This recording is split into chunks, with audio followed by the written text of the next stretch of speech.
का शिविर है और तुम्हें उनसे दूर रहना है। किंतु क्यों माँ?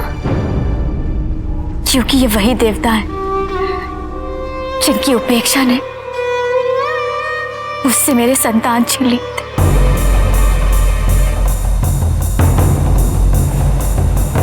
चिंता न करिए माँ, आपको मुझसे कोई नहीं छीन सकता। मैं सदैव आपके साथ रहूंगा।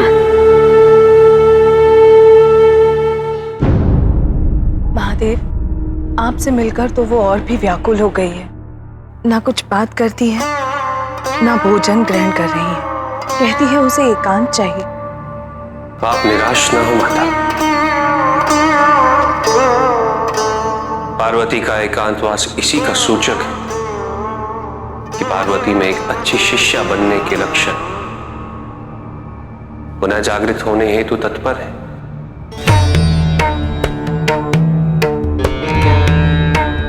पार्वती की व्याकुलता स्वयं को ढूंढने की व्याकुलता है और ये तभी संभव हुई है जब पार्वती को स्वयं के खोने का आभास हुआ।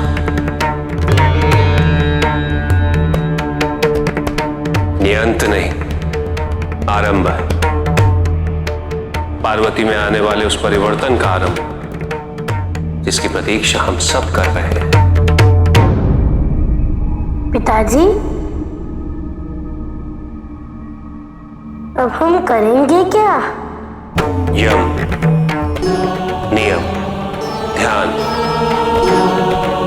प्राणायाम, प्रत्याहार, आसन, धारणा और समाधि।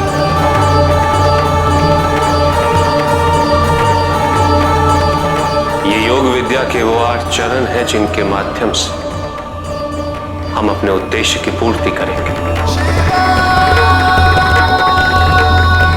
देखने में ये साधारण प्रतीत होंगे, किंतु इनका गूढ़ परिणाम असाधारण होगा।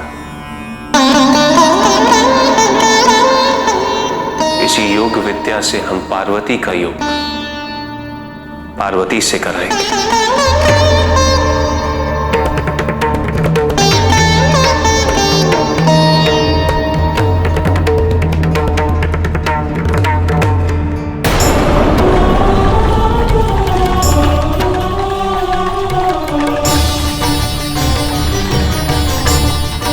केवल एक बार उस बालक को देख लूंगा तो मन शांत हो जाएगा।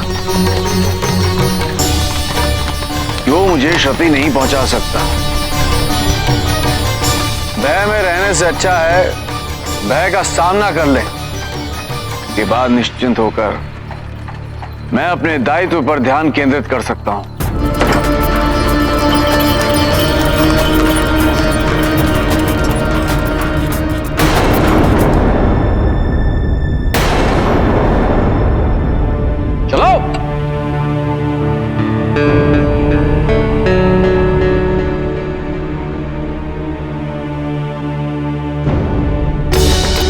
क्या रहे हो?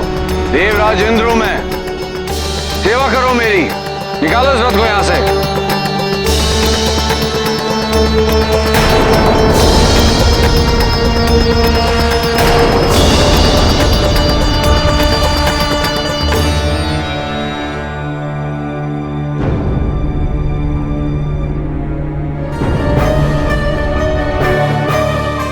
माँ, मैं उनकी सहायता करूं? नहीं पुत्र, वहां जाने की कोई आवश्यकता नहीं है। क्यों माँ? कोई संकट में और उसकी सहायता न करना? क्योंकि वो सिर्फ देवता ही नहीं, देवताओं के राजा इंद्र हैं।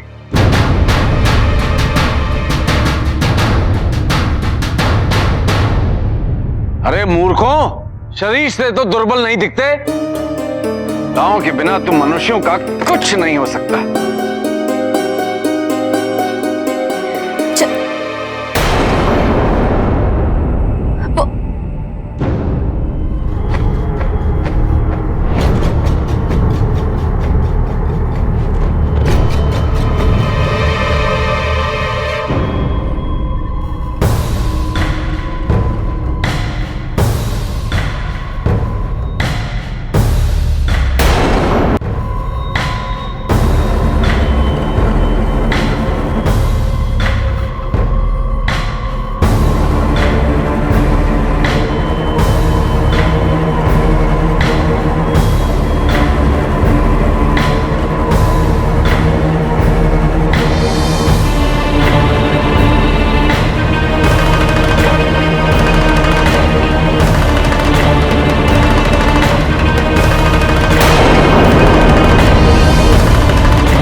की क्रोधाग्नि।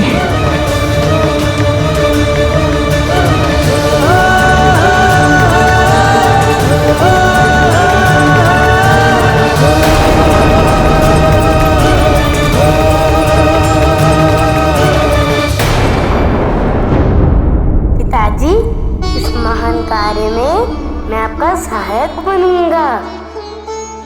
तुम्हारी भूमिका तो अत्यंत महत्वपूर्ण होगी पुत्र।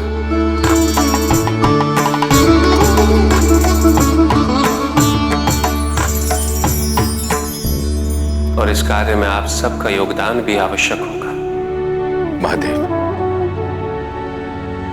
आपके इस दिव्य कार्य में अपना योगदान देना हमारे लिए सौभाग्य की बात होगी।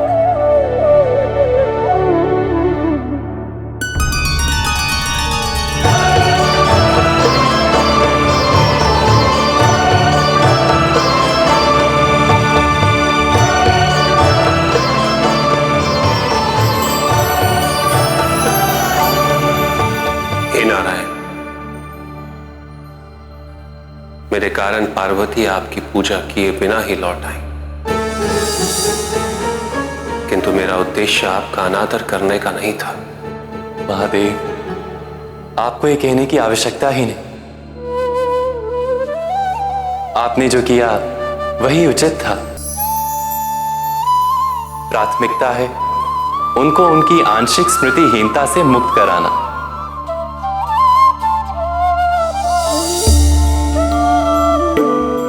और ये कार्य महायोगी, विद्यापति, महावैद्य महादेव के अतिरिक्त और कोई नहीं कर सकता।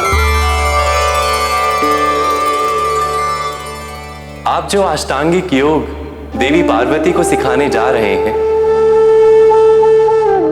जिसके माध्यम से आपका और देवी पार्वती का पुनर्मिलन होगा,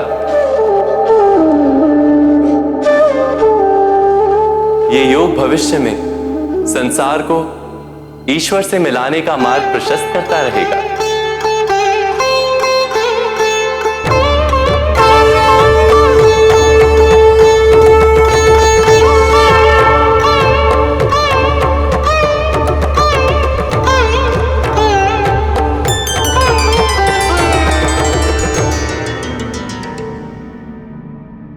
पार्वती को जो भी अनुभूतियां हो रही हैं उसे होने दीजिए। यदि वो व्याकुल हो रही है तो उसे होने दीजिए।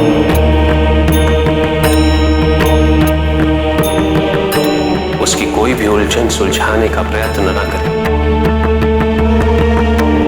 इस क्षण पार्वती की आप कोई भी सहायता न करें। यह अनिवार्य है कि अब से पार्वती जो कुछ भी करे वो उसका अपना निर्णय हो।